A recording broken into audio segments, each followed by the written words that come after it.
దయచేసి ఒక్క నిమిషం మోకరించండి. ఒక మాట ప్రార్థన చేసుకుందాం. మోకరించండి.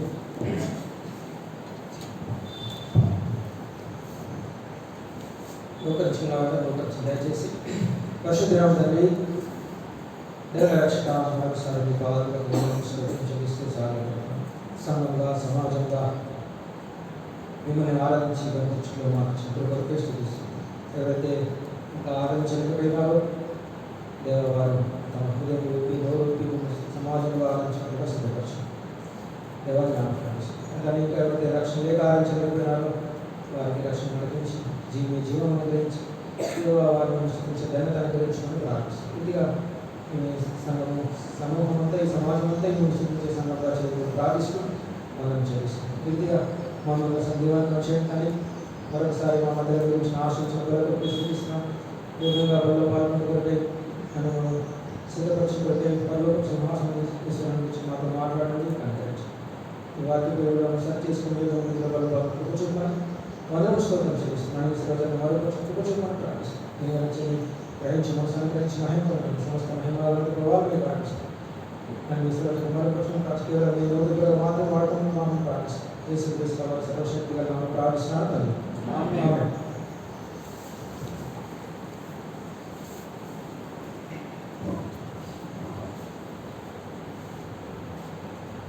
వాళ్ళు పాల్గొనే ముందు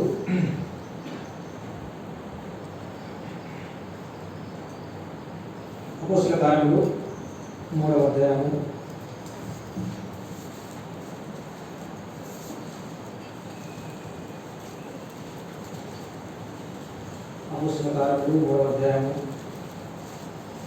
15వ వచనం కలిసి చదువుకుందాం. అపోస్తల కార్యములు 3:15 మీరు జీవాలను చంపుతుంది కానీ దేవుడు అందుకు మేము సాక్ష్యం. ఇక్కడ పేతురు చెప్తాం, మీరు జీవాధిపతిని చంపుతుంది కానీ దేవుడు ఆయన మృతులను లేడను అందుకు మేము సాక్ష్యం. అందుకు అనే కారణం అక్కడ 3వ నెంబర్ ఉంది. 3వ వచనం కింద రెఫరెన్స్లో ఆయనకు అంటే యేసుప్రభుల వారికి ఆ జీవాధిపతి యేసుప్రభులకు వారికి మేము సాక్షులం. అంటే ఆయనకు మేము సాక్ష్యం, ఆయన చనిపోయి తిరిగి లేచిన దాన్ని కూడా మేము సాక్షులం అని చెప్తాం. కాబట్టి యేసుప్రభుల వారు జీవమైన దేవుడు నీ కొరకై నా కొరకై ఈ లోకానికి మనకి జీవం పట్టుకు వచ్చిన దాని వల్ల మనం రక్షించుకొని నిత్య జీవనం వారసులు చేసిన దాన్ని బట్టి నేను మందస్సులో ఉండాలి. రెండవదిగా మనం మరి మన బాధ్యత అంటే ఏముంది అనేది ఇక్కడ ఆయన శిష్యుడు ఆయన మరణాన్ని సమాధి చేయబడి తిరిగి లేచి ఆరోపణ తర్వాత లోకముందు సాక్షిగా ఉన్నారు. అందుకే అపోస్తలుల కార్యములు 1వ అధ్యాయం 8వ వచనంలో పరిశుద్ధాత్మ మీ మీదకి వచ్చినప్పుడు మీరు శక్తి పొందెదరు, అప్పుడు మీరు యూదేయలోను సమరయలోను భూదిగంత వరకును సాక్షులుగా ఉన్నారు. కాబట్టి ఆ వాగ్దానం ఇచ్చింది. అంతేకాదు యేసుప్రభుల వారి ఆరోహణ సందర్భంలో మార్కు సువార్త 16:15 ఏమని చెప్పాడు, మీరు సర్వలోకమునకు వెళ్ళి సర్వ సృష్టికి సువార్తను ప్రకటించి నమ్మి బాప్తిసం పొందిన రక్షించబడము, నమ్మని వానికి శిక్ష. ఇది మనకు దేవుడి శిష్యులంగా దేవుడి పిల్లలుగా మనకి ఇచ్చిన దేవుడి ఇచ్చిన ఆజ్ఞ. కేవలం ఆనాటి ఆయన 12 శిష్యులకే కాదు. కాబట్టి ఆ విధంగా దేవుడు మనకు జీవాధిపతి అయిన దేవుడు మనకు జీవించడానికి లోపలికి వచ్చి చనిపోయి లేకపోతే నాకు మరణించినాడు, దేవుడు ఆయన మృతులను లేపినాడు. కాబట్టి అందుకు మనం సాక్ష్యం. ఎందుకు సాక్ష్యం? మనం చూసి నమ్మామా? చూసి నమ్మలేదు కానీ మనం విశ్వసించి ఆ జీవమును అనుభవించి ఆ జీవమైన యేసుప్రభువును అనుభవించి మనం జీవిస్తాం, విశ్వాసం జీవిస్తాం. మనం అందుకే జీవంతో కూడిన నిరీక్షణ కదా, ఆ జీవమైన నిరీక్షణ మనం యేసుప్రభువు తిరిగి మన కొరకై రానయ్యున్నాడు అనే జీవమైన నిరీక్షణతో శుభ్ర నిరీక్షణతో మనము ఎదురు చూస్తాం. మనమే సాక్ష్యం. మన పాపాలు క్షమించబడి అంతరంగికంగా మనం పొందిన సంతోష ఆనందాలే సాక్ష్యం. కాబట్టి మనం చూసి నమ్మలేదు కానీ చూడక నమ్మిన వారు ధన్యులని చెప్పింది కదా. తోమాతో చెప్పినట్టుగా యేసుప్రభుల వారు ఆ యేసుప్రభులు వచ్చినప్పుడు తోమా లేక సందర్భంలో తోమా నువ్వు చూసి నమ్మినావు కానీ చూడక నమ్మిన వారు అవిశ్వాసులు కాక విశ్వాసులై ఉండుమా అని చెప్పి. కాబట్టి సరే మనం చూసిన విషయం ఏంటంటే మన బాధ్యత ఏంటంటే ఈ లోకంలో రక్షించిన దేవుని బిడ్డలుగా ఆ జీవాధిపతికి మనం సాక్ష్యంగా ఉండాలి. మరి ఉంటున్నామా అనేది మనం అలాగే పరీక్షించుకోవాలి. కాబట్టి బల్లం అనేటువంటి ప్రతి ప్రభుత్వం మనం బల్ల కూడి వస్తూ ఉంటాం. ఆదిమ సంఘం అయితే ప్రతిరోజు ఇంటింట రొట్టె విరుస్తూ దేవాలయంలో కూడుకుంటాం. ప్రతిరోజు రొట్టె విరుస్తూ కూడుకుంటూ ఉంటారు. మనమైతే కనీసం ప్రతిరోజు కూడుకుంటే అసాధ్యం కాబట్టి ప్రతి ప్రభుదినాడు మన మన మన మన దేవాలయం ఉంటాం. దానివల్ల మనం పరీక్షించుకుంటూ చూసుకోవచ్చు. అపోస్తలుల కార్యములు 2-3 అధ్యాయాల్లో ఎట్లా ఆదిమ సంఘం ఎట్లా అభివృద్ధి చెందింది, ఎట్లా సందేశానందాన్ని కలిగి నిష్కాపట్యంలో ప్రభు గొప్ప గొప్ప కార్యక్రమాలు చేస్తూ అనుదినం అనేక చర్చబడి సంఘం అభివృద్ధి చెందిందో మనం చూసుకోవచ్చు. అందులో ఒక కారణము వారు ఇంటింటా రొట్టెలు ఇచ్చేటువంటి కారణం. కాబట్టి రొట్టెలు యోగ్యంగా బలలో పాల్గొనడం వల్ల ప్రభు అనేక గొప్ప కార్యాలు ఆచరణలు జరిగించడం వల్ల వారి చుట్టుపక్కల ఉన్న వాళ్ళకి భయం కలిగినారు. వారి చుట్టుపక్కల అన్నజనులకు మనం చూసుకోవచ్చు శ్రమ లేదు. కాబట్టి సరే మాట ఇదే అధ్యాయంగా చూడడం మాట 2వ అధ్యాయంలో 43 వచ్చింది. అప్పుడు ప్రతి వారికి భయం కలిగిన మరియు అనేక మహత్కార్యాలను సూచక్రియలను అపోస్తలుల ద్వారా జరిగాయి. చాలా అక్కడ మరియు ప్రతి వారికి భయం కలిగింది. మరియు అనేక మహత్కార్యాలను సూచక్రియలను అపోస్తలుల ద్వారా జరిగాయి. 46-47లో వాళ్ళు మరియు వారు ఏక మనసులై తప్పుగా కూడుకొంచు ఇంటిగా రొట్టె విరుచు దేవుని స్తుతించు ప్రజలందరి వలన దయపొందిన వారై ఆనందంతోనూ నిష్కపటమైన హృదయంతోనూ ఆహారం పుచ్చుకొంచుండి మరియు ప్రభువు రక్షణ పొందుచున్న వారిని అనుదినము వారితో చేర్చు. కాబట్టి ఆ రీతిగా మనం జీవించినప్పుడు ప్రభు మనకు ఆనందం సంతోషం కలుగజేస్తూ మన జీవితాల్లో మన మన పరిచయం మన సంఘాన్ని అనేకులను చేస్తూ అభివృద్ధి వస్తాం. అదే సంఘం నుంచి ఒక విశ్వాసిని దేవుడు రక్షించుకొని సంఘంలో చేర్చగల ఉద్దేశం ఏంటంటే మనం ఇదే అధ్యాయంలో 47 వచనంలో చదివించినట్లుగా అపోస్తలుల బోధ, సహవాసము, రొట్టె ప్రార్థన, ఈ 4 అంశాల్లో ఏ సంఘం అయితే ఉంటుందో ఆ సంఘం ఆత్మీయంగా అభివృద్ధి చెందుతాం, బలంగా ఉంటుంది. కాబట్టి ఆ విశ్వాసం రక్షించబడి సంఘంలో చేర్చబడి ఈ 4 అంశాల్లో వ్యతిరేక ఉన్నప్పుడు ఆత్మీయంగా ఎదుగుతూ ఉంటాడు, ప్రభు రావడానికి సిద్ధపడుతూ ఉంటాడు. యేసు ప్రభువు వారికి సారూప్యానికి సమాన రూపానికి ఎదుగుతూ ఉంటాడు. అందుకొరకే పాపిని రక్షించుకొని దేవుడు లోకంలో అనాథలుగా లోకంలో విడిచిపెట్టలేదు, కానీ సంఘంగా సమకూర్చారు. అదే దేవుని ఉద్దేశం. ఈ సంఘం అనేది మనం మన నిత్యత్వంలో ప్రవేశించబోయే పరలోకానికి ముందు గుర్తుపెట్టాం. ఎట్లయితే పరలోక రాజ్యంలో ఆయా భాషలు మాట్లాడే ప్రజలు ఉంటారో, ఆయా దేశాల వారు ఉంటారో, ఆయా జాతుల వారు ఉంటారో, అలానే సంఘంలో కూడా రకరకాల మనుషులు, రకరకాల వ్యక్తులు, రకరకాల భాషలు మాట్లాడే వారు అందరూ అదే సంఘానికి పరలోకానికి సంఘం ముందు. కాబట్టి ఆ సంఘంలో ఉంటూ దేవుడి సంఘం చేత సంఘంలో వాక్యం ద్వారా సెలవించినట్టుగా సంఘం క్షేమాభివృద్ధి కొందరు అపోస్తలులు గాను, బోధకులు గాను, సువార్తికులు గాను, ఈ రీతిగా ప్రభు అనేక పరిచయాల ద్వారా ఆ విశ్వాసాన్ని ఎదిగింపజేస్తున్నారు. ఆ రీతిగా ఆ విశ్వాస సంఘంలో నిలిచి ఉంటూ దేవుడు అక్కడ తయారవ్వాలి, ఆత్మీయంగా ఎదుగుతూ ఉంటారు. అది ఒకటి భాగం. రెండవదిగా సంఘం అనేది ఈ లోకానికి వెలుగుగా అందుకే ప్రభు ఇచ్చిన వాగ్దానం, నీవు పేతురువు, ఈ బండ మీద ఉన్న సంఘమును కట్టును, పాతాళ లోక ద్వారములు దాని ఎదుట నీకు వచ్చింది. కాబట్టి ఆ రీతిగా సంఘము ఎదుట లోకంలో ఉన్న శత్రువు, లోకం అంతా ఎవరి ఆధీనంలో ఉంది? లోకం అంతా ఎవరి ఆధీనంలో ఉంది? సాతాను. కాబట్టి సాతాను ఆధీనంలో ఉన్న అనేక జనాంగాలు ఉన్న సంఘం ద్వారా మనం సంఘం పరిచయం ద్వారా వ్యక్తిగతంగా కుటుంబాలుగా సంఘంగా వారిని వినిపిస్తూ సంఘంలో తీర్చుకోవాలి. ఒక స్వార్థ ప్రకటన ద్వారా, వాక్య ప్రకటన ద్వారా, వారిని ఆదరించడం ద్వారా, వారిని ప్రార్థించడం ద్వారా, వారిని పరామర్శించడం ద్వారా, వారి కుటుంబ వ్యక్తిగతంగా సంఘంలో ప్రార్థించడం ద్వారా వారిని సంఘంలో తీసుకొచ్చి నిత్య రాజ్యానికి వారిని కూడా జీవప్రాప్తులుగా చేయడమే సంఘం యొక్క ఉద్దేశం. అది అల్టిమేట్ దేవుని గోల్, అల్టిమేట్ గోల్. ఒక విశ్వాసి పాపి రక్షించబడి ఆత్మీయ ఎదగడానికి, రెండవదిగా సంఘం ద్వారా లోకానికి వెలుగు, రక్షణ, మార్గం కలగడం, జీవం కలగడం.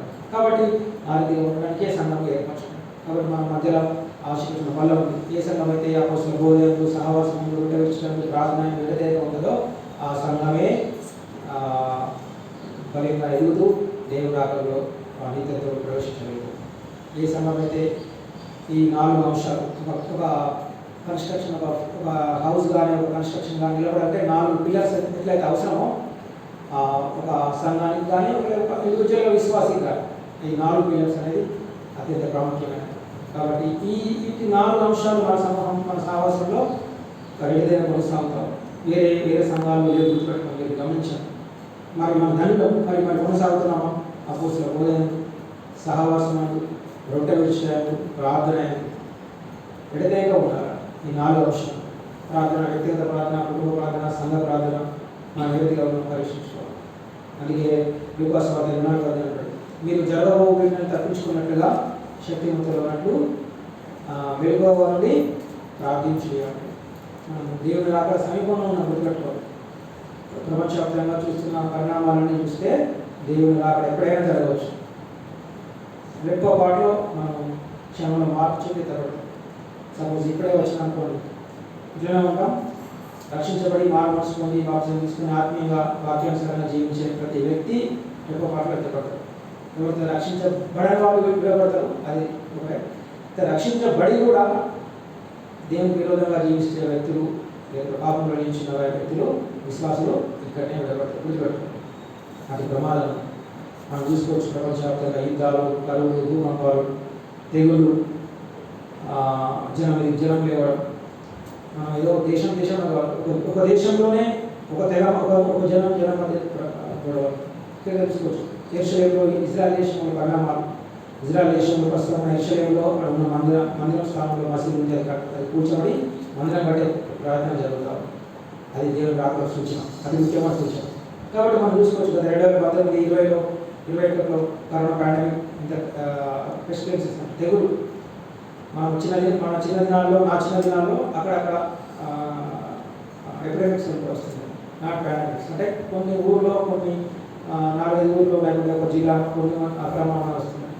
అక్కడ కానీ మనం చూసినది ప్రపంచవ్యాప్తంగా వ్యాపించింది ఒక్క క్షణం కొన్ని దినాలు కొన్ని నెలల్లోనే. కాబట్టి మళ్ళీ ఇప్పుడు సింగపూర్ దానిలో మళ్ళీ స్టార్ట్ అయింది కదా. మేము భయపడకండి, ఒమిక్రాన్ వేరియంట్ వస్తుంది కానీ అది ప్రభు అనుమతిస్తే మళ్ళీ పరిస్థితులు మళ్ళీ అట్లాంటి పరిస్థితులు వస్తాయి. ఏదేమైనా ఒక విశ్వాసి భయపడాల్సిన అవసరం గుర్తుపెట్టుకోవాలి. ఇవన్నీ దేవుని రాక సూచనలు. అందుకే ప్రార్థన అనేది ఇంపార్టెంట్. సంఘం నిలిచిపోవడం అది ప్రాముఖ్యత. కాబట్టి ఎవరైతే 4 అంశాలు ఉంటారో అది వాళ్ళ ఆత్మీయ ఎదుగుతామో దేవుని రాక సిద్ధపడతాం. అది అందులో ఒకటి ఏంటంటే ప్రభు బల్ల. కొన్ని నాకు భారం ఇచ్చిన కొన్ని భారం బట్టి కొన్ని లేఖనాలు బల్ల విషయం చెప్పి ముగిస్తాను. మనం బల్ల ఎట్లా పాల్గొనాలి? మనం ప్రభు శరీరం వివేచింపక తిని త్రాగువాడు శిక్షాధికారుడికే తిని త్రాగుచున్నాడు. కాబట్టి ప్రభు శరీరం వివేచించాలి. అది రొట్టె ద్రాక్ష మాత్రమే కాదు, అది రొట్టె తీసుకోవాలి శరీరంలో ద్రాక్షరసం తీసుకోవాలి. మన శివులో కాల్చిన నిత్యం రక్తం సాదృశ్యంగా ఉంటుంది కదా. అదేదో క్యాజువల్గా గ్రాంటెడ్గా నేను మన చర్చికి వస్తున్నా కదా, నేను కూడా తీసుకుంటా అనే విశ్వాసం కదా అనే యాటిట్యూడ్లో పాయింట్ ఆఫ్ వ్యూగా తీసుకోవాలి. గుర్తుపెట్టుకోవాలి. మనం విమర్శించుకునేలా తీర్పు పొందకపోతున్నాం. కాబట్టి వాక్య పేరులో మనం అందరం ఎవరు పూర్ణంగా గుర్తుపెట్టుకోవాలి. ఎవరో ప్రతి లోపం ఉంటాం. ఆ లోపం ఏం చేయాలి? ప్రభు ఎదుట మనం బల్ల సమర్పించినప్పుడు ప్రభు బల్ల ఎదుట మనం మౌనంగా దేవుడికే సమర్పణ చెప్పుకోవాలి. ప్రభు ప్రారంభించిన నేను దోషిని నన్ను క్షమించు, గతంలో పడు, ఆ తప్పు పాపం అతిక్రమం చేయకుండా సహాయం చేయి అని తీర్మానం చేసుకొని ప్రవర్తన కడగబడి మనం బల్లో పాల్గొంటే ఏ శిక్ష ఉండదు. అనేకులకు మనకి మీరు అనేకులు బలహీనలు రోగులైన వాళ్ళు చాలామంది ఎదుర్కొన్న మాట కారణం ఏంటంటే విశ్వాసులు అనేక రోగాలు బలహీనతకు అనారోగ్యాల కారణం అయోగ్యంగా బల్లో పాల్గొనడమే. అది ముఖ్య కారణం గుర్తుపెట్టు. సరే, అది వేరే అంశం. సరే, కాబట్టి ఏంటంటే ఏ రీతిగా పాల్గొంటారని చూద్దాం. రండి, తర్వాత చూసుకున్నాం సమయంలో కొన్ని త్వరగా చూసుకున్నాం. మొదటి కొరింథీ రాసిన పత్రిక 5వ అధ్యాయంలో కొన్ని మాటలు చూడండి. కొరింథీ రాసిన మొదటి పత్రిక 5వ అధ్యాయం 7-8 వచ్చిన వచ్చేసి మీరు గుర్తుపెట్టి లేని వారు కనుక కొత్త ముద్ద అవుటకై తీసి పారవేడి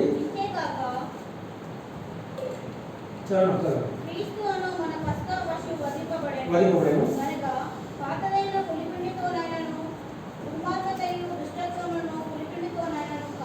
కాకుండా నిష్కాపట్యమును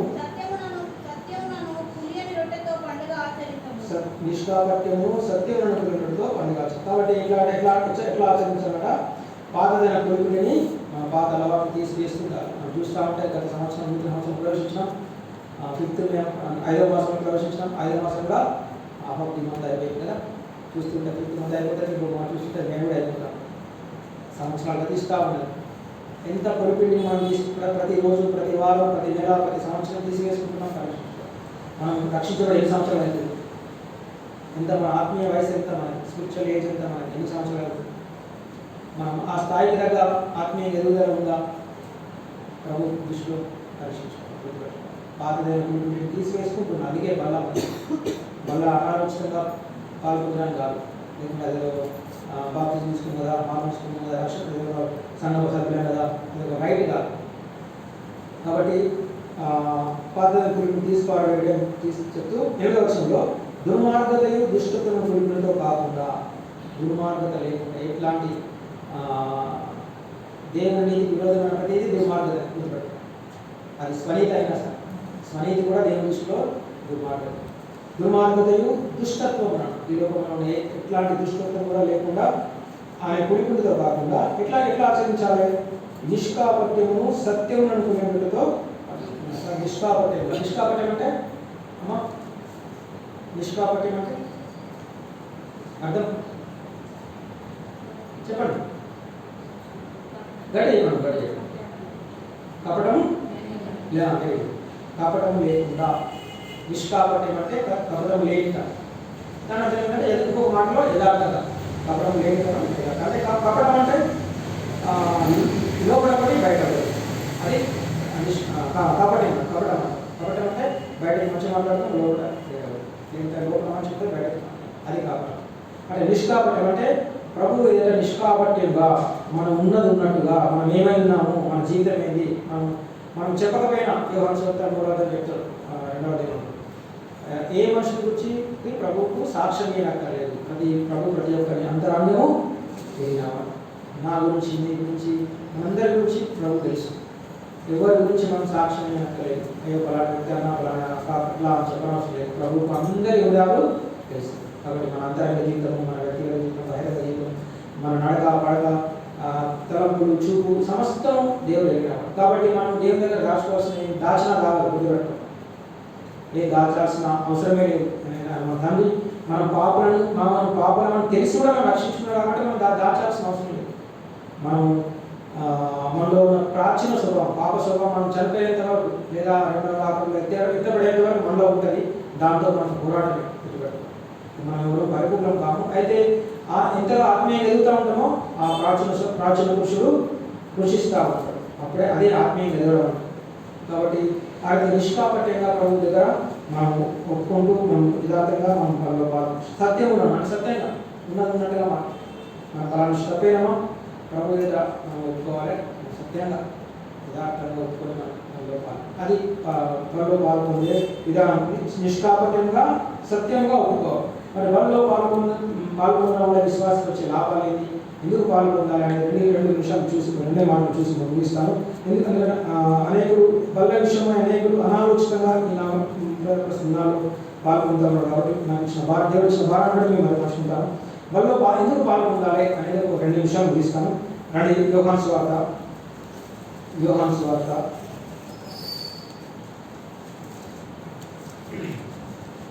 6వ అధ్యాయంలో యోహాను సువార్త 6వ అధ్యాయం మనం చూసినాం కదా. జీవమైన దేవుడు నీ కొరకే నా కొరకు ప్రత్యక్షమైన కాబట్టి ఆయన కేవలం ఈ లోకానికి మన జీవజలంగా వచ్చింది, జీవజలం కూడా వచ్చింది. అంతేకాదు ఇక్కడ మనం చూసే మాట ఏంటంటే 34-35 వచనంలో లేదా కావున వారు ప్రభువా మాకు అనుగ్రహించమని ఇట్లను జీవాహారం నా ఎదుకు వచ్చేవాడు ఏమాత్రం ఆకలిగొనడు, ఎప్పుడు చాలా. ఇంకొక మాట ఇదే అధ్యాయంలో మాట చూడండి, 47 వచనం 47 నిత్యజీవం గలవాడు జీవాహారం నేనే, తినను చనిపోయింది. దీని తినవారు పరలోకము నుండి 51 నేనే వాడెల్లప్పుడూ జీవించును మరియు నేను ఇచ్చు ఆహారము లోకములకు జీవము కొరకు నా శరీరాన్ని నిత్యంగా చెప్పుచున్నాను. కాబట్టి జీవమైన దేవుడు జీవాహారంగా ఈ లోకానికి వచ్చాడు. అదే మన మధ్య వల్ల జీవాహానికి ఏమంటాడు 40:35లో నా యొద్దకు వచ్చేవాడు ఏమాత్రము ఆకలిగొనడు, నా విశ్వాసం చెప్పును దప్పికొనడు అని చెప్తూ 50-51 వచనంలో జీవాహారం నేను అంటాడు వచనంలో 49-50 వచనం దీని తిరుగుబాటు చావకున్నట్లు పరలోకం నుండి దిగి వచ్చిన ఆహారం ఇదే. వేసుకోవాలి వారు జీవాహారం వేసుకోవాలి. ఎవరు తింటారో వాడు చావకుండా చనిపోడట. 51 పరలోకం నుండి దిగి వచ్చిన జీవాహారం నేనే, ఎవడైనా ఆహారం భుజిస్తే వాడు ఎల్లప్పుడూ జీవించు. ఎందుకంటే జీవమైన యేసు ప్రభు జీవాహారంగా నియబడిగా వచ్చినప్పుడు ఆ జీవాహారంలో పాల్గొడితే ఎల్లప్పుడూ జీవించే వాళ్ళగా ఉంటారు. అందుకే ప్రభు దర్శనం ఉండాలి, యోగ్యంగా భయభక్తులతో బల. సరే, మనం బలలో ఎందుకు పాల్గొందాలనే విషయం కింది వస్తుంది చూద్దామండి. 50 చూద్దాం దయచేసి. ఇట్లా మీరు మనుష్య కుమారుని శరీరం తిని ఆయన రక్తం త్రాగితేనే కానీ మీలో మీరు జీవం గలవారు కాదు. నా శరీరం తిని నా రక్తం త్రాగువాడే నిత్య జీవం గలవాడు. అంత్యదినమున నేను వారిని లేపుదును. నా శరీరం నిజమైన ఆహారము, నా రక్తం నిజమైన పానమైనది. నా శరీరం తిని నా రక్తం త్రాగువాడు నా యందును నేను వాని యందును నిలిచింది. 57 జీవము గల తండ్రి పంపెను కనుక నేను తండ్రి మూలముగా జీవించినట్టే నన్ను తినేవాడు నా మూలంగా జీవించాలి. కాబట్టి మనం విశ్వాస బలంలో ఎందుకు పాల్గొనాలన్న ప్రాముఖ్యమైన అంశాన్ని 4 చూద్దాం. మొదటిగా ఏంటంటే 50 వచనంలో తాము వేసి మీరు మనుష్యకు మన శరీరం తిని ఆయన రక్తం త్రాగితే కానీ మీలో మీరు జీవం గలవారు కాదు. 54 నా శరీరం తిని నా రక్తం త్రాగువాడే నిత్య జీవం గలవాడు. మనం రక్షించబడడం ద్వారా యేసుప్రభువుని కలిగి ఉండడం ద్వారా నిత్య జీవులకు వారసులైన దానిలో సందేహం లేదు. ఆ నిత్య జీవం ఇంకా కలిగి ఉండాలంటే ఒక విశ్వాసి రక్షించబడిన దేవుడి బిడ్డ ఏం చేయాలి? బలిలో యోగ్యంగా పాల్గొంటూ ఉండాలి. విశ్వాసి బలిలో పాల్గొనకపోతే నిత్య జీవానికి దూరం అయిపోతాడు. జీవం ప్రమాదం గుర్తుపెట్టు. రక్షణ పరలోకం కోల్పోడు కానీ నిత్య జీవాన్ని కలిగే యేసుప్రభువు అంటారు కదా, మీరు పరలోక రాజ్యంలో సమృద్ధి అయిన ప్రవేశించినట్లుగా మీకు అప్పుడు మీకు సమృద్ధి అయిన ప్రవేశం కలుగుతాం. సమృద్ధి అయిన ప్రవేశం కలగాలంటే మనం విశ్వాస ఆత్మీయ ఎదుగు ఉండాలంటే మనం యోగ్యంగా బలిలో పాల్గొంటాం. అప్పుడు దేవుడు నిత్య జీవం కలిగి ఉంటాం. మొదటిగా బలిలో విశ్వాసం ఎందుకు పాల్గొనాలంటే దేవుని జీవాన్ని నిత్య జీవాన్ని కలిగి ఉండడానికి పాల్గొంటాం. అయోగ్యంగా పాల్గొంటే మన శిక్షాన్ని కలుగుతాం. యోగ్యంగా పాల్గొన్నప్పుడు దేవుని జీవం అనుగ్రహింపబడతాం. సమృద్ధి అయిన అంటే యోహాను 6:10 నా గొర్రెలకు జీవము సమృద్ధి అయిన జీవం కలగక నేను వచ్చి తినాను ప్రవేశిస్తున్నాను. కాబట్టి మనం బలిలో యోగ్యంగా పాల్గొన్నప్పుడు దేవుని నిత్య జీవాన్ని కలిగి ఉంటాం. ఇది మొదటిగా. రెండవ చూడండి 54 వచ్చిన రెండవ భాగంలో అంత్య దినమున నేను వారిని గుర్తుపెట్టుకోవాలి. దేవుని రాక ఏ క్షణమైనా రావచ్చు, ఏ క్షణం ఉండవచ్చు, లేదా మనం ఎప్పుడైనా చనిపోవచ్చు. గుర్తుపెట్టుకోవాలి. మన ప్రియులు అనేకులు చనిపోయినారు కదా గత కాలం చూసుకుంటే. ఈ 5 మాసాలు 4.5 మాసాలు చూసుకుంటే 5 మంది చనిపోయినారు. గత సంవత్సరం గుర్తుపెట్టుకోవాలి. అనుకోండి అకాల మరణం లేకుంటే పూర్ణ వయసు కాకుండా చనిపోయినారు కదా. కాబట్టి మన ఎప్పుడో సంరక్షణ మనకు లేదు. అయితే మన కాలగతులు ప్రభు ఆధీనంలో ఉన్నాయి.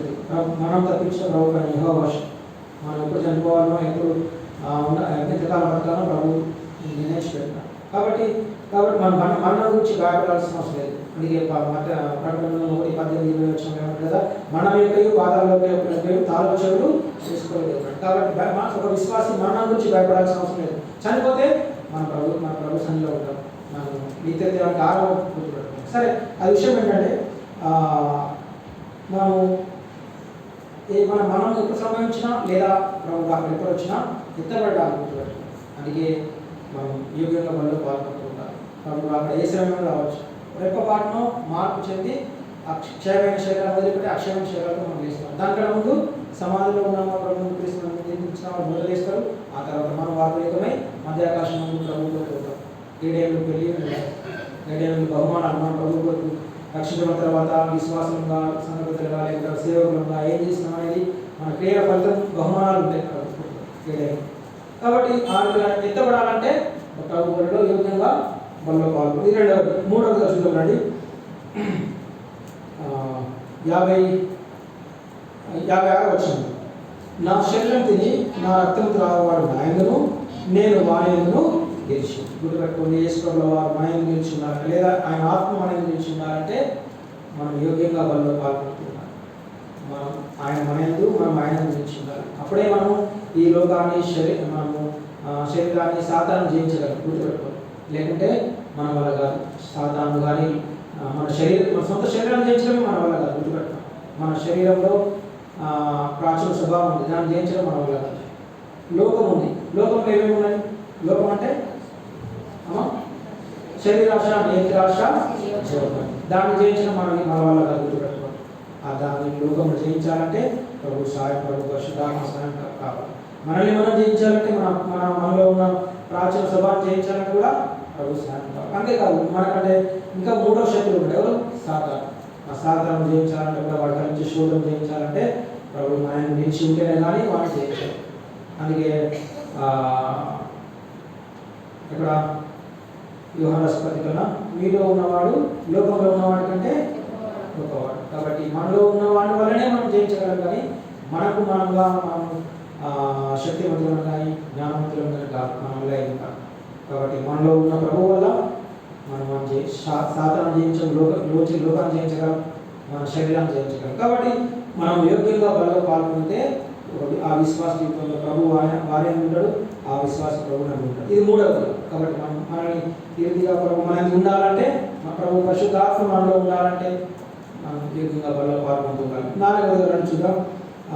57వ వచనంలో జీవమృత నన్ను పంపాడు కనుక నేను తల్లి మూలంగా జీవించినట్టే నన్ను తిరుగువాడును నా మూలంగా జీవించు. కాబట్టి మనం ఈ లోకయాత్రలో మన పర్యంతం మనం చనిపోయేంత వరకు ప్రభువులా ఆలస్యం అయితే మన పర్యంతం మనం ఈ లోకంలో జీవించాలంటే మనకు ఈ లోకంలో మనం అందుకే ప్రభు ప్రార్థన చేస్తూ ఉన్నాడు. యోహాను 15 అనుకుంటారు, 16-17 అధ్యాయాలు. ప్రభు అది లోకంలో మీరు తీసుకొని ప్రార్థించలేదు, కానీ శత్రువుని కాపాడమని ప్రభు దేవుడు తల్లి దేవుడు ప్రార్థన చేస్తాం. మనం ఈ లోకంలో అనేక శ్రమలు లేస్తే కుటుంబం లేస్తే మనకున్న శ్రమలు ఎవరి పరిస్థితులు వారికి ఉంటాయి. ఒక్కొక్క వ్యక్తి ఎవరి పరిస్థితులు, ఒక్కొక్క కుటుంబ పరిస్థితులు మనకు తెలుసు కదా. మన పిల్లలు, మన చదువులు, ఉద్యోగాలు, వ్యాపారాలు, మన పరిస్థితులు, మన ఆరోగ్యాలు, మన ఆర్థిక పరిస్థితులు అన్నీ మన లోకంలో ఒక మనిషికి అన్ని ఉన్న పరిస్థితులు మనకు ఉంటాయి. కాబట్టి అయినప్పటికీ మనతో కూడిన యేసు ప్రభుతో వాటిని జయించగలం. అందుకే తండ్రి మూలముగా నేను తండ్రి మూలముగా జీవించినట్టు మీరు నా మూలంగా జీవించాలి. ఆర్థిక యేసు ప్రభు ఈ లోకంలో శరీరధారి వచ్చి తన శివకార్యం సంపూర్తి చేసి వెళ్ళేంత వరకు తల్లి సహాయం కలిగిందో యేసు ప్రభు వారికి. ఆర్థిక తండ్రి ఏమి చెప్పాడో అదే చెప్పాడు, ఏం చేయమని అదే చేసింది. ఆర్థిక అయితే ఆర్థిక మరణం ఉంది యేసు ప్రభు వారికి తండ్రి దేవుడు లేదు. ఆర్థిక మనం కూడా ఈ లోకయాత్రలో బలహీన శరీరంలో మనం బలహీన గుర్తుపెట్టుకోవాలి. కాబట్టి ఈ లోకయాత్రలో మనం ఈ పాపాన్ని, శాపాన్ని, సాధన జయిస్తూ మనం ఈ శ్రమలు, ఇబ్బందులు, కష్టాలు అన్నింటినీ జయిస్తూ ముందుకొని సాగాలంటే తండ్రి మూలంగా యేసు ప్రభువు ఏదైతే జీవించాలో ఆయన మూలంగా మనం కూడా జీవించాలంటే యోగ్యంగా మొదలు పాల్గొనాలి. ఇది 4 అంశాలు, ముఖ్యమైన అంశాలు. ఇంకా అనేక సమయం లేదు. కాబట్టి మనం చూసుకునే విషయం అంటే ఎప్పటికైనా ఇది ప్రాముఖ్యమైన అంశాలు, ప్రాథమికమైన అంశాలు. విశ్వాసి పనుల్లో పాల్గొనాలంటే ఒకటి నిత్య జీవం మన కర్మంలో కలగాలంటే మనం అనుదినం జీవం సమృద్ధిగా మనం అనుభవించాలంటే వాళ్ళు యోగ్యంగా పాల్గొంటారు. రెండవదిగా దేవుడు రాకుండా ఎత్తపడాలంటే యోగ్యంగా వాళ్ళు పాల్గొంటారు. మూడవదిగా ఆయన ఆత్మ ఆయన మన గురించి ఉండాలి, ఆయన ఆత్మ మన గురించి ఉండాలంటే యోగ్యంగా వాళ్ళు పాల్గొంటారు. అంతేకాదు ఆయన మూలంగా ఈ యోగయాత్రలో మనం జీవించాలంటే మనం వాళ్ళు పాల్గొంటున్నాం. అందుకే అన్నాడు 49వ అధ్యాయంలో ఈ దేవుడు సదాకాలం మన దేవుడు మన వరకు మనం సదాకాలం నడిపించున్నాడు. మత్తయి 20:20లో ఇదిగో యుగ సమాప్తి వరకు సదాకాలం మీద కూడా ఉన్నాడు. కాబట్టి ఇంకొకరి కీర్తన తర్వాత నన్ను మహిమలో చేర్చుకుంటూ ఉంటాడు. కాబట్టి మన మహిమలో చేర్చే పరలోకం చేరేంత వరకు ఈ లోకయాత్రలో మనం ఆయన మూలంగా జీవించాలి. కాబట్టి ఇంకా పాల్గొనాలి. అయితే ఈ 4 అంశాలు మనలో పాల్గొనడానికి మనకు సహాయం చేయడం కాక గుర్తుపెట్టుకోండి. ఈ 4 అంశాలు విశ్వాసి మర్చిపోకూడదు. కాబట్టి ఆ విధంగా మనలో పాల్గొనే విషయాలు చూద్దాం. కాబట్టి మనం 2 నిమిషాలు ముగిస్తాం. మనం చూసినాం కదా, ఈ జీవాధిపతిని చంపితే కానీ ఇందుకు మేము సాక్ష్యం పేరుగా సాక్ష్యం ఉండాలన్న ఒక 2 నిమిషాలు ముగిస్తాను. మనం ఈ లోకంలో జీవం కలిగిన బుద్ధిమంతులుగా మనం ఆయన కొరకు సాక్ష్యంగా జీవించాలి. ఎట్లా అనేది 2 అంశాలు చూసుకుంటాం. మొదటిగా చూద్దాం.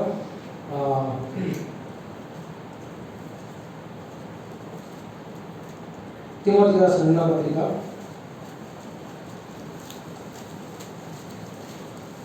2వ తిమోతి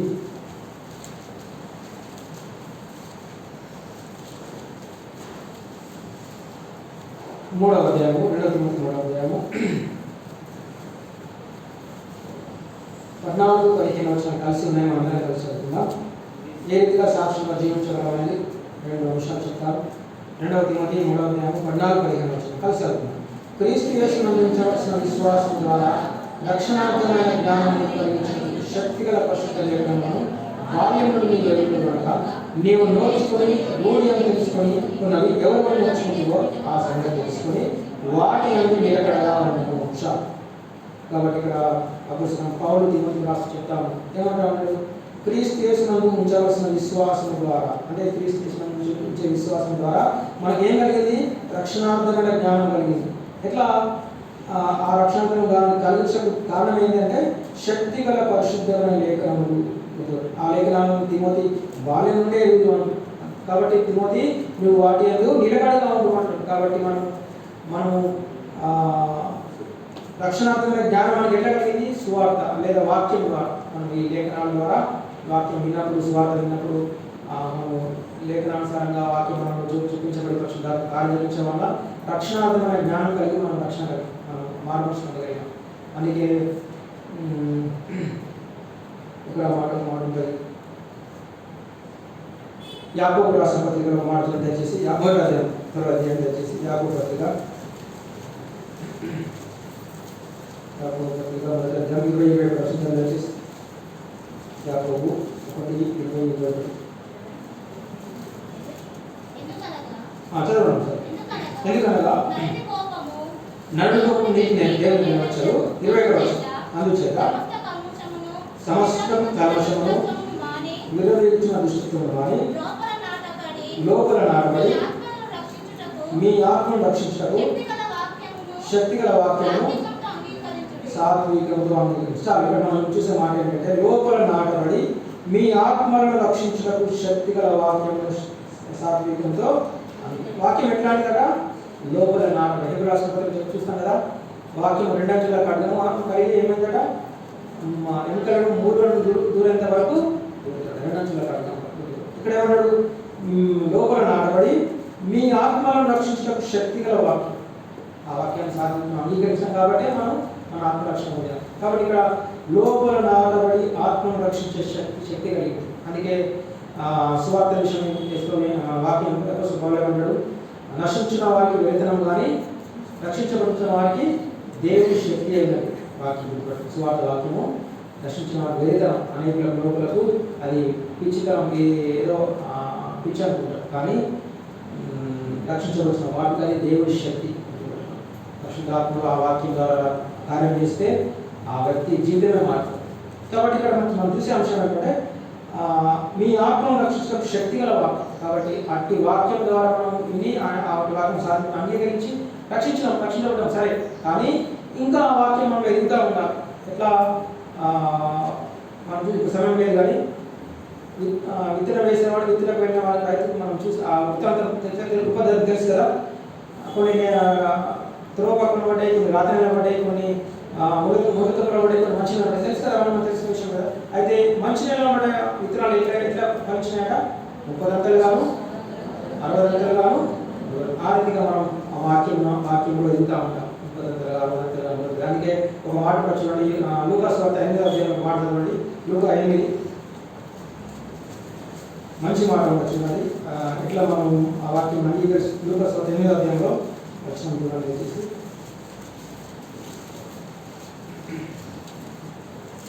15 వచ్చింది. మంచి నేలను విత్తనము పోలిన వారు అనగా యోగ్యమైన మంచి మనసుతో వాక్యం విని దాన్ని అవలంబించి ఓపికతో ఫలించేవారు. చాలా ఇక్కడ ఎంత మంచి మాట చూడండి.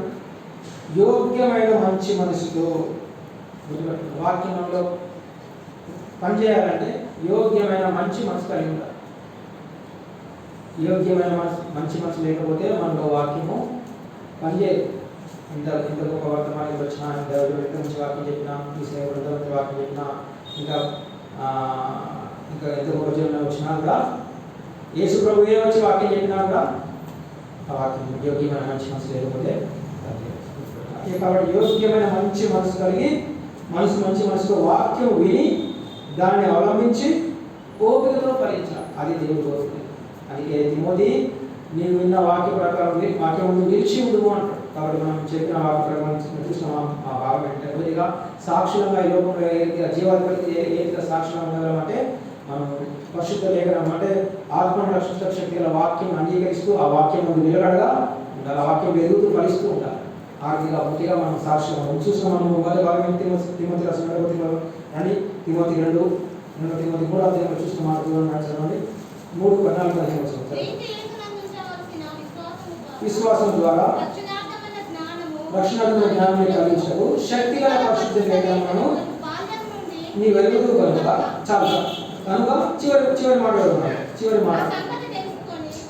మాట లాస్ట్ వాటి అన్న నిలకడగా ఉండు. చాలా నీకు రక్షణార్థమైన జ్ఞానం కలిగించిన శక్తిగల పరిశుద్ధ లేఖనాలను నీ వెలుగుతూ కనుక వాటి అన్న నిలకడగా ఉండు.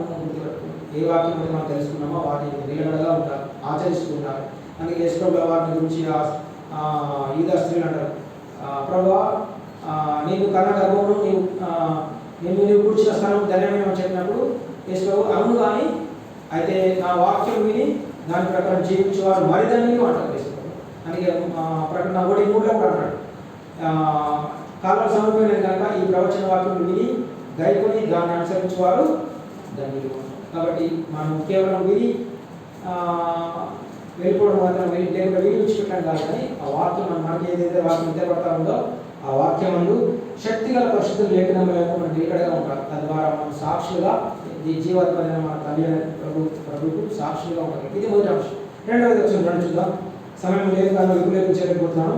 రెండవదిగా మనం ఏ రీతిగా మనం సాక్షులుగా ఉండగలం చూద్దాం. ఫిలిప్పీయులకు రాసిన పత్రిక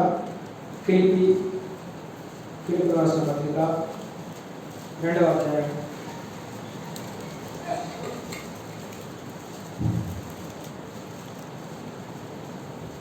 మొదటిగా మనకు తెలిసిన పరిశుద్ధ లేఖనం నిలకడగా ఉండాలి. రెండవదిగా ఫిలిప్పీయులకు రాసిన పత్రిక 2వ అధ్యాయము 14-15 కలిసి చదవండి, లేదా 14-15-16. మీరు మూర్ఖమైన వక్రజనం మధ్య నిరపరాధులు నిష్కలంకులు అనింద్యుడైన దేవుని కుమారులు అన్నట్టు సనుగులు సంశయము మాని సమస్త కార్యం చేసి అట్టి జనం మధ్యను మీరు జీవవాక్యం చేతపట్టుకొని లోకమంది జ్యోతుల వల్ల కనబడుతున్నారు. అందువల్ల చాలా ఈ మాట చూద్దాం. 16వ వచనం మొదటి భాగంలో అట్టి జనం మధ్య ఎట్టి జనం పైన మనం విపులీకరించింది. మీరు మూర్ఖమైన వక్రజనం మధ్య అంటే మనం ఎక్కడ ఉన్నాం ఈ లోకంలో, మన చుట్టుపక్కల మన ప్రజలు మన లోకంలో ప్రజలు మూర్ఖమైన వక్రజనం. అందుకే అపొస్తలుల కార్యము 2వ అధ్యాయంలో ఉంటాడు. పేతురు వాక్యం చెప్పినప్పుడు మేమేం చేయాలన్నప్పుడు మీరు మూర్ఖమైన వక్రజనం వేరై రక్షణ పొందారు. అపొస్తలుల కార్యం 2వ అధ్యాయం. కాబట్టి మనం ఉన్నది మూర్ఖమైన జనాన్ని, వక్రమైన జనాన్ని, మంచిని చెడు మంచి అనే జనాన్ని. కాబట్టి అట్టి ఒక మూర్ఖమైన వక్రజనం మధ్య ఉన్నాం. కాబట్టి 16వ వచనం అట్టి జనం మధ్యలో మీరు జీవవాక్యం చేతపట్టు. మనం కలిగిన వాక్యం జీవమైన యేసు ప్రభువును కలిగినాం. వాక్యం అంటే ఎవరో కాదు, యేసు ప్రభువు. అందుకే రిఫరెన్స్ గుర్తులేదు, కానీ మేము ప్రకటించే వాక్యము అది మీ మధ్యనో మీ హృదయం మధ్యనో అది మీ మధ్యనే ఉండదు అంటాడు. మేము ప్రకటించే వాక్యం విశ్వాస వాక్యం ఉంటాయి. కాబట్టి అటు జీవవాక్యము పట్టుకొని ఏమంటున్నాడు, మీరు అట్టి జనం మధ్యలో మీ జీవవాక్యం చేతపట్టుకొని లోకమందు జ్యోతుల వలె కనబడచ్చు. కాబట్టి యెషువలో మనం ఏమన్నాడు మత్తయి 5వ అధ్యాయం 6వ అధ్యాయంలో మీరు లోకమునకు ఉప్పై ఉన్నారు, మీరు మరి మాటలో మీరు లోకమునకు వెలుగై ఉన్నారు. మరి మనం లోకంలో ఉప్పువై ఉన్నామా, వెలుగుతూ ఉన్నామా పరీక్షించుకోవాలి. లేకపోతే ఆరిపోయి ఉన్నామా, లేకపోతే నిస్సారంగా ఉన్నామా? ఉప్పు సారం కొరకపోతే నిస్సారం అయితే అది బయట పారబెట్టి తుక్కబడతామని చూపిస్తాం. కాబట్టి మనం నిస్సారంగా ఉన్నామా, నిస్సారం ఉప్పుగా ఉన్నామా, మరి ఆపిల్ వేయబడిన ఉప్పుగా ఉన్నామా మరి పరీక్షించు, లేదా వెలుగుతూ ఉన్నామా, సారం వేయడం ఉప్పుగా ఉన్నామా పరీక్షించుకోవాలి. కాబట్టి ఇక్కడ మీరు అట్టి మూర్ఖమైన వక్రజనం మధ్య జీవవాక్యము చేతపట్టుకుని లోకము జ్యోతుల వలె కనబడుతుంది. కాబట్టి మనం సాక్షులంగా రెండోది ఎట్లా ఉండగలమంటే జీవవాక్యం చేతపట్టుకుని జ్యోతుల వలె ఉంటాం. ఈ చీకటితో ఉన్న లోకంలో వాక్యమునకు మించిన వెలుగు లేదు. అంటే లోకానికి పాపంలో, శాపంలో, సాధారణ అంధకారంలో ఉన్న ఈ లోకానికి దేవుని వాక్యం తప్ప వేరొక వెలుగు లేనే లేదు. అది మనం కలిగి ఉండాలి, ఆ వాక్యం నిలకడగా ఉండాలి, ఆ వాక్యాన్ని మనం ఇతరులకు పంచుతూ ఉండాలి. అదే మన వాక్యం అంటే సందర్భానుసారంగా మన ఇతరులు, మన ఇరుగొరు వారికి, వాడకట్టు వారికి, మన గ్రామస్తులకు, మన పట్టణస్తులకు, మన నైబర్స్కు, లేదా మన కొలీగ్స్కు, మన సహోద్యోగులకు, మన ప్రతి ఒక్కరు, మన బంధువులకు, రసములకు, స్నేహితులకు జీవవాక్యాన్ని ప్రకటిస్తూ ఉండాలి, వినిపిస్తూ ఉండాలి. అదే మనకు నా ఆలోచన. ఆర్థిక సాక్షులుగా ఉంది. ఒకటి, మన వాక్యం నిలిచి ఉండడం ద్వారా, వాక్యం ఫలించడం ద్వారా సాక్షులుగా ఉండగలం. రెండవదిగా మూర్ఖమైన వక్రజనం మధ్య జీవవాక్యమును చేరబట్టుకొని, అంటే ఆ వాక్యం అనుసరిస్తూ ఉండాలి, ఆ వాక్యం బోధిస్తూ ఉండాలి. గుర్తుపెట్టుకొని మనం అనేక సార్లు వాక్యానుసారంగా జీవించము, కానీ వాక్యం ప్రకటిస్తూ ఉంటాం. దానివల్ల ఫలితం అంటే ఫలితం అంటే దానివల్ల వ్యక్తికి ఆ పాపికి కానీ, లేకపోతే సహ విశ్వాసికి కానీ, ఎవరికి కానీ క్షయం, ఆత్మీయ క్షయం కాదు. వాక్యానుసారమైన జీవిస్తూ ఆ వాక్యం చేతపట్టుకొని వాక్యం బోధిస్తూ ఉంటాం. అదే మనకు నా ఆధిక్యత. గుర్తుపెట్టుకుని విశ్వాసిగా బిడ్డగా అందుకే ఎఫెసీయుల పత్రిక అనుకుంటారు, కావున నిద్రించిన నీవు వేడుకొని మృతులను లేచి లెమ్ము, క్రీస్తు మీద ప్రకాశించును అంటారు ఎఫెసీయుల పత్రిక. యెషయా 60 అధ్యాయంలో చూడులో చీకటి లోకం కలుగుతున్నది, లెమ్ము తేజరిల్లుము అంటారు. చూడము చీకటి జనములను కలుగుతున్నది అంటారు. కాబట్టి లోకమంతా పాపం అనే చీకటి గుర్తుపట్టు. ఆ పాపంలో మనమే జీవజ్యోతులు, చిన్న చిన్న లైట్స్ ఉన్నాం. ఒక్కొక్క విశ్వాస ఇండివిజువల్గా, సమూహంగా, సంఘంగా మనం లోకానికి సంఘము దీపస్తంభంగా ఉన్నామా పరీక్షించుకోవాలి. ఆర్థిక 2 రకాలుగా మనం సాక్షులుగా జీవాధిపతి ఉండగలం. మనం ఆర్థిక ఉన్నామా లేదా బలలేదా పరీక్షించుకొని యోగ్యంగా బలలో పాల్గొన్నాం. మనం ఏ రీతిగా ఉన్నాం, ప్రభు రాక సమీపంగా ఉంటుంది. ఒక దినం ప్రభు రాక ఇప్పుడే వస్తే ఎత్తపడితే ప్రభు 7 ప్రభు మనం ఏ రీతిగా జీవించడం, ఎంతమంది వెలుగుగా జీవించడం, జీవజాతులకు ఎంతమంది జీవాత్మను పోలి ఆ వెలుగుకు ఎంతమంది ఆకర్షించడం అనేది దేవుడు అడుగుతాం. మనం లెక్క మనం వినవాక్యములను ప్రతి మాటకు లెక్క మనం మన సహవాసంలో, మన సంఘంలో వాక్యానుసారమైన బోధ ఉంటుంది, సత్యమైన వాక్యం ఉంటుంది. ఆ వాక్యం మీద మనము అంతే లెవెల్లో, అదే స్థాయిలో దాన్ని మనం లెక్క అప్పచెప్పాల్సిన వారు ఉంటాం. అనేకులకు ఇతర అనేక సహవాసాల వారికి ఆ వాక్య ప్రత్యక్షత లేదు. వారి నుంచి దేవుడు లెక్క అడగదు, కానీ మనమే దేవుడు అడుగుతాము. ఎంత ఏ కొలత మనకి ఇస్తారో ఆ కొలత ప్రకారం లెక్క అడుగుతాము.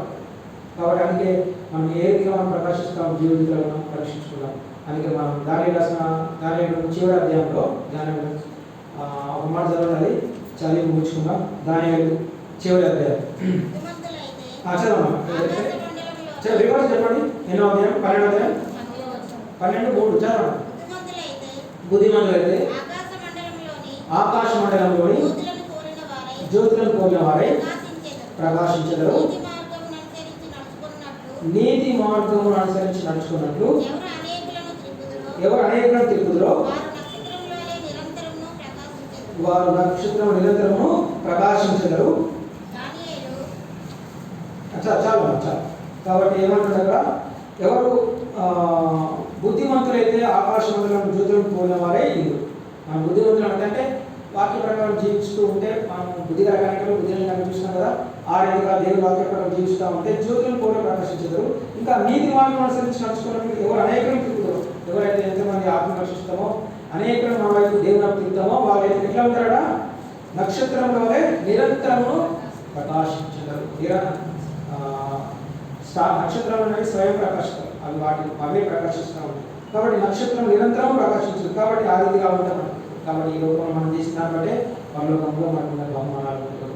కాబట్టి ఆ రీతిగా మనం మొదటిగా మనం తెలియబడిన శక్తిగా పరిశుద్ధ లేఖనం నిలబడగా ఉండాలి, ఆ వాక్యం ఎదుగుతూ ఉండాలి, దాని ద్వారా సాక్షిగా ఉండాలి. రెండవదిగా మనం మూర్ఖమైన ఒక్కజనం మధ్య జీవాత్మను చేరబట్టుకొని జీవజ్యోతుల వలె ప్రకాశిస్తూ ఉంటాం.